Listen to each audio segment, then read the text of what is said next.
Friends, welcome to our channel Nani vlogs. ఈరోజు నుంచి మేము షార్ట్ వీడియోస్ చేస్తున్నాం. మాకు సపోర్ట్గా ఉండండి. ఈరోజు కట్ చేయబోతున్నా, చూడండి. నేను కొద్దిగా అక్కడిక్కడ ఏదైనా పడతాయి కదా, ఈజీగా తీయొచ్చు. ఈ ట్రిక్ చూడండి. నేను కొద్దిగా పేస్ట్ పెడుతున్నా, పెట్టాం కదా. ఇప్పుడు చూడండి, ఫ్యాడ్ తీసుకోవాలి. ఫ్యాడ్ తీసుకొని పేపర్ ఇట్లా పెట్టాలి.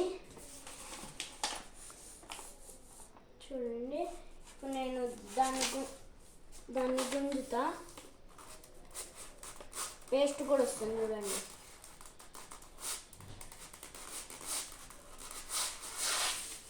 చూడండి ఇక్కడ ఏం లేదు, మొత్తం వచ్చేసింది. ఇది వచ్చేసి ఈజీ ట్రిక్, మీరు ఇంట్లో కూడా చేసుకోవచ్చు. మా వీడియో కనుక నచ్చినట్టయితే లైక్ చేయండి, షేర్ చేయండి, సబ్స్క్రైబ్ చేయండి. Bye bye.